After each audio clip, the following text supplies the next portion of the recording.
Hey besties, it's Rosie. Besties. I am being told that there are two main branches of the collective right now.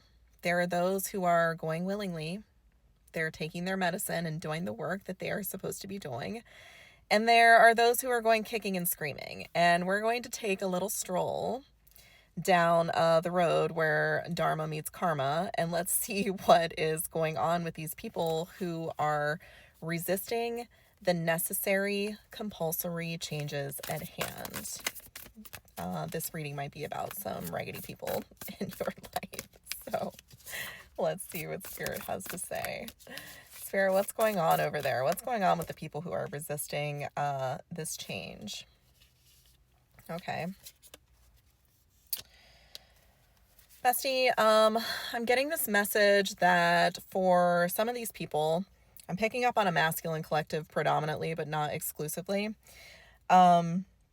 These people really have this idea of themselves as this strong, independent person who doesn't need anybody else, who's the leader, who's in charge, who's big and bad, and doesn't need anyone else's opinion. But this is actually a cloak, a very thick cloak for raging codependency. Like this person, everything that they're saying, it's like opposites day.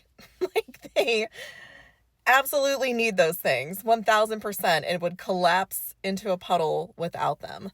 So I'm seeing that something is coming along to shine a light on this in their life. We've got the sun card here.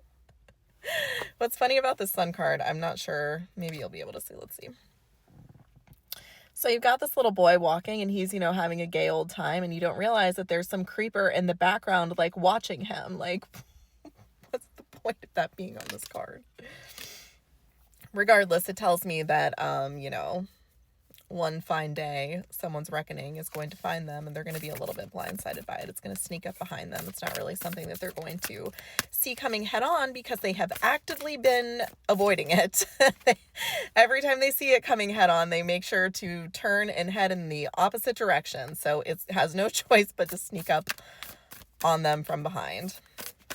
Spirit, what can we expect? Oh boy. Oh boy. Bestie, I'm getting this, like, I don't know what the word is, like almost like petty energy. Like there's going to be some like naughty part of you that is going to hear about this, and you're just going to be like, it's going to be very funny. It's going to be like an indulgence that you allow yourself because you know that, like, maybe we should feel bad for the less fortunate, but at the same time, they brought it on themselves. They had the same opportunities as you did. If you know about this person, they were on your timeline. They were graced with your beautiful presence. They were given the crossroads choice point, which is your energy. And this is what they chose. So let's see what they're doing over there. This person's house is filling up with water. So I'm sensing that there are some issues at home. There is someone who is having a rough go at their home. I'm getting that it's not a very restful place for them to be right now. I'm also getting that there's this concept of like forced downtime or something about the energy that they're in. I'm not sure. Maybe I'm getting in some parts of the world it could be like the weather. Like they're just kind of forced to stay inside and kind of circle the wagons and think about things, and that's causing them to unpack things. Maybe they're actually like cleaning out parts of their house that they haven't before. Maybe there's like an old closet or something like that they're going through, and there's something in there that they're finally sorting through. I'm also seeing the Akashic records that I have open right now while I'm doing this. That clearing is trickling down. I'm not sure if you know how the astral realm works, so I'll give you a very brief rundown of it, but everything that happens there trickles down here to Earth if that is the intention for it to do so. There are just like playground realms up there where you can just try things for the sake of trying them. You don't really have to experience them here on Earth, but if you're creating in the astral, it's with the intention of it coming to Earth. So those things, those clearings that you're doing in your home are having a retroactive effect where they were once done in the astrals, and that is the physical manifestation of whatever clearing took place there. So this person is clearing out their Akashic records in whatever way that's taking shape for them, and it's spurring some realizations, I guess. Spirit, what is it spurring? So I'm getting this image that, like, this person is trying with all their might to still keep that door shut. Like, when the dam's gonna break, you know it's gonna break. Putting your chewing gum on the cracks isn't really going to do anything when you know that dam's about to break, but that's what they're doing anyway. They're still, just at every turn, it's this tower reversed energy where they're just delaying the inevitable. This person is just going to delay the inevitable. I don't think they have the courage, or maybe it's not courage, maybe they just genuinely don't know what to do. Like, their masculine energy is so wounded that they just can't act, even, when they have to, even when it's mandatory. When you have to do something, they still just freeze. They're very locked in that, like, freeze response. So this person's trying with all their might to numb it. I see a lot of them, there's substances involved. I see a lot of them, they might just be, like, sleeping way more than usual. Like, they're really trying to avoid something that is coming through to the surface. Spirit, what's coming through?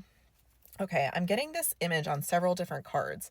It's like, when there's molten lava that has hardened, but underneath of it you can still see the molten part. So it's like black, and then in the cracks it's like orange. That's what I'm seeing. Like, there's something really hot and thick under there that needs to be brought to the surface because it's dangerous if it's left in its current form. And this person, I think, knows it's dangerous, and they know, like, if a volcano erupts, it's going to be a bad time. But instead of doing anything productive to mitigate the fallout from when that inevitably happens, they are still just deciding to pretend that it won't. And that is going to put them and a lot of people around them in danger. And in fact, I think that's the message. That's the point of this message, is to let you know that if this is resonating for you, if you see this happening, you need to discern for yourself how to vie for safety in this situation if you stand to be impacted by the blow, because it's gonna blow. This is Mount Etna, and then she's gone. It's not a matter of if, it's a matter of when. So take stock of the situations that are involving you or going on around you, and make sure that you are keeping a safe distance from them.